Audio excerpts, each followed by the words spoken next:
Akashvani presents Morning News.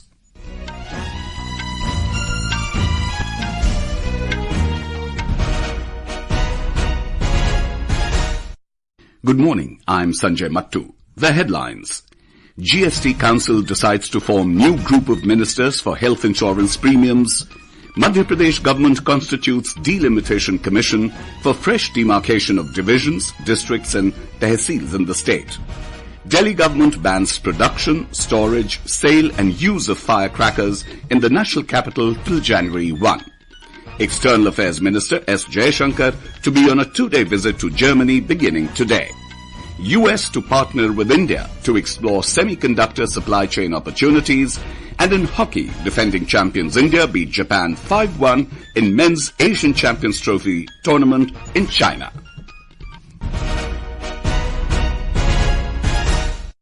Finance Minister Nirmala Sitharaman has said that the GST Council has decided to form two key group of ministers or GOMs, one on rate rationalization on medical and life insurance and another one on the road ahead for compensation cess. She said the next GST Council meeting in November will take up the recommendation of the new GOM on health and life insurance. Ms. Sitharaman said the new GOM on medical health insurance will be submitting its report by the end of October. New GOMs have been decided.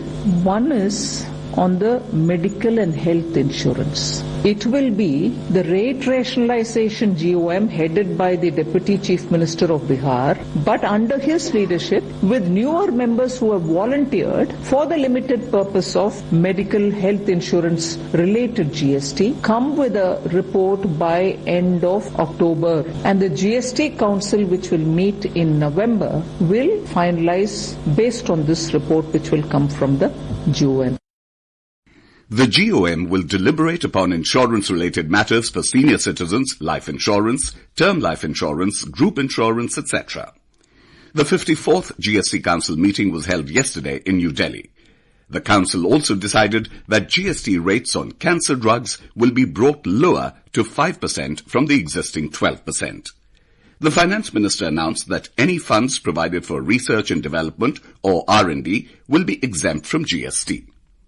Reduction in the GST rates on specified cancer drugs. You will recall that in the budget we had cut down customs duties. Now, GST rate on cancer drugs are also being brought down. It's being reduced from 12% to 5% in order to further reduce the cost of cancer treatment. Then, also decision on namkeens, extruded, expanded savory food items. GST rate on these is being reduced, not prospectively from 18 to 12%. There was unanimous agreement on exempting R&D funds for universities. Universities established by central or state laws, as well as those with income tax exemptions, will not be subject to GST on research funds. The Madhya Pradesh government has constituted a delimitation commission for fresh demarcation of divisions, districts and tehsils in the state. The government says that the boundaries of the districts and divisions are being redrawn for the convenience of the public. More from our correspondent. The state government has constituted a 3-member delimitation commission yesterday. Retired Additional Chief Secretary Manoj Srivastava has been made the chairman of the commission. Chief Minister Dr. Mohan Yadav said that citizens will be able to give suggestions to this commission. जिले तो बढ़ गए हैं, लेकिन जिलों की अपनी अपनी सीमाएं, कई लोगों को बहुत दूर जाना पड़ता जिला मुख्यालय, जबकि पास का जिला बहुत पास में है उनके। ऐसे कई विसंगतिपूर्ण व्यवस्था के लिए हमने परिसीमन आयोग एक नया बनाया है। इस परिसीमन आयोग के माध्यम से नजदीक के जिले से जुड़वा करके जनता की बेहतरी के लिए जो अच्छा हो सकता है वो जरूर करना है। Madhya Pradesh is the second largest state in the country geographically. The area of the state is large, but due to the boundaries of the district and divisions, people also have to face various problems. Therefore, the boundaries are redrawing. Sanjeev Sharma, Akashvani News, Bhopal. Home Minister Amit Shah has been unanimously re-elected as the chairperson of the Parliamentary Committee on Official Language. Mr. Shah said the government is moving forward with the goal that by 2047, all government systems in the country will operate in Indian languages. He said that the Department of Official Language is developing software that will automatically translate all the languages of the 8th schedule on a technical basis. A meeting of the committee was held in New Delhi to reconstitute the Parliamentary Committee on Official Language after the formation of the new government. Union Home Minister and Minister of Cooperation Amit Shah will address the first Foundation Day celebration of the Indian Cybercrime Coordination Centre in New Delhi today. On this occasion, Mr. Shah will launch key initiatives for protection against cybercrimes and dedicate the Cyber Fraud Mitigation Centre to the nation. Mr. Shah will launch the web-based module Samanvay, a platform for cybercrime data repository, sharing, mapping and analytics, as well as a coordination tool for law enforcement agency. He'll also inaugurate the Cyber Commandos program, establishing a wing of trained specialists in states and union territories and central police organizations to enhance cybersecurity. Prime Minister Narendra Modi has urged more people to nominate inspiring personalities for the Padma Awards. The last day to nominate is the 15th of this month. In a social media post, the Prime Minister was pleased to share that several nominations have been received. He highlighted that over the last decade, the government has honoured countless grassroots-level heroes with the People's Padma. Nominations can be submitted at awards.gov.in. The All India Institute of Medical Sciences, or AIIMS, will launch a dedicated Tobacco Cessation Clinic, or TCC, in New Delhi today. This initiative is aimed at addressing the significant public health challenge posed by tobacco use in India. The TCC clinic is a collaborative effort between the National Drug Dependence Treatment Centre and the Institute's Department of Pulmonary, Critical and Sleep Medicine. The Union Health Ministry has said that the presence of Mpox clade 2 has been confirmed in an isolated patient and the case has been verified as a travel-related infection. The individual, a young male, who recently travelled from a country experiencing ongoing Mpox transmission, is currently isolated at a designated tertiary care isolation facility.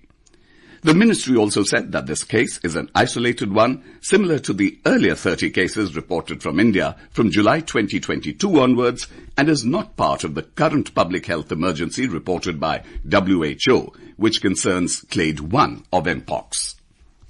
The Central Election Committee of the Congress Party has released another list of 19 candidates for the third phase of the assembly polls in Jammu and Kashmir. Our Jammu correspondent reports that among those contesting the polls are 6 former ministers, including Dr. Manohar Lal Sharma, who has been fielded from the Bilawar Assembly segment, Chaudhry Lal Singh from Basholi Assembly constituency, Raman Bhalla from RS-Pura Jammu South, Yogesh Sahani from Jammu East, Yashpal Kundal from Ramgarh and Moola Ram from the Mar Assembly segment. The Delhi government has imposed a complete ban on the production, storage, sale and use of firecrackers to control pollution in the national capital. This ban will remain in effect until January 1 next year. During this period, the online sale and delivery of firecrackers will also be prohibited. Delhi Environment Minister Gopal Rai said the decision was made in response to the increasing air pollution in the city during the winter season.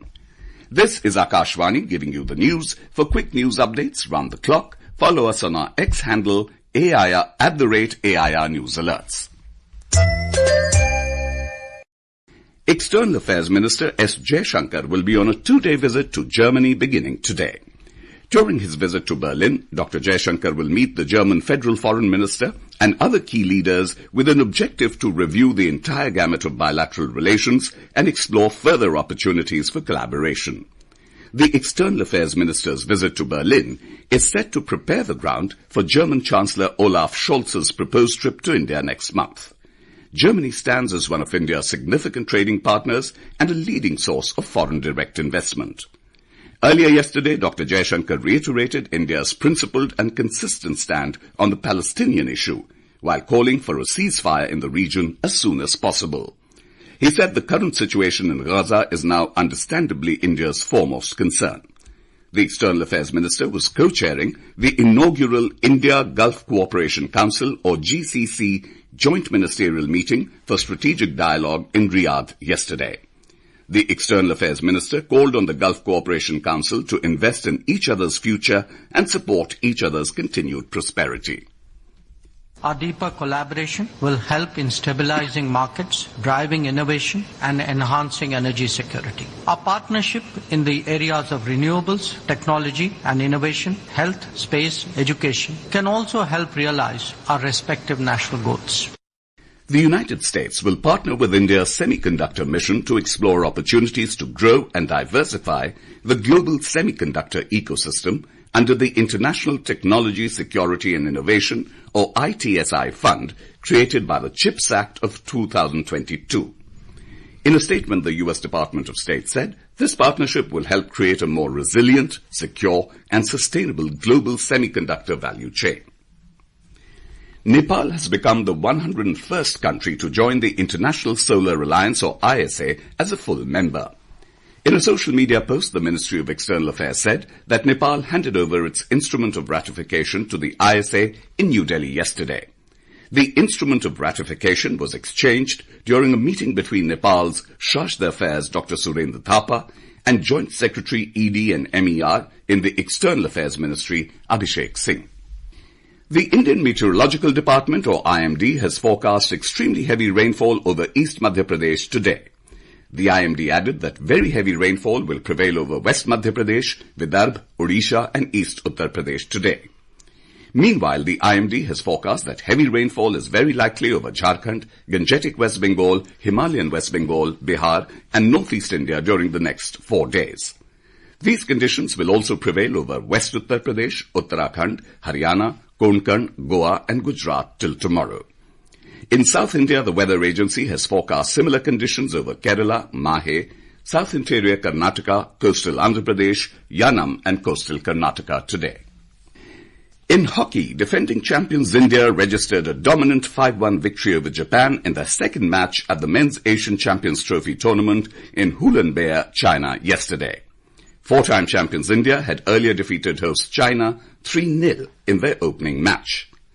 The Harmanpreet Singh-led team will now face last edition's runners-up Malaysia tomorrow. The tournament features a round-robin format with the top 4 teams qualifying for the semi-finals on the 16th of September. The final is set for the 17th of September. The Press Information Bureau, or PIB's fact-check unit, has debunked the claims that cracks have started to appear in the Statue of Unity and it can collapse any time. The fact-check unit said that a photo is being shared on social media that shows alleged cracks on parts of the statue. It highlighted that the photo is from the construction of the Statue of Unity in 2018, which is why certain portions are incomplete and appear as if they have cracks.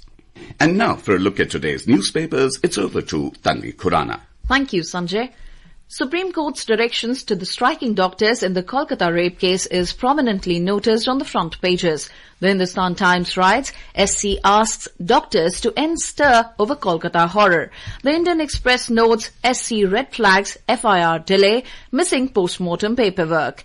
Taking note of the visit of the Abu Dhabi Crown Prince to India, the Tribune writes, India-UAE signed pact on long-term LNG supply. The Times of India leads with a poll scenario in Haryana as it states, no tie-up with Congress, AAP names 20 for Haryana polls.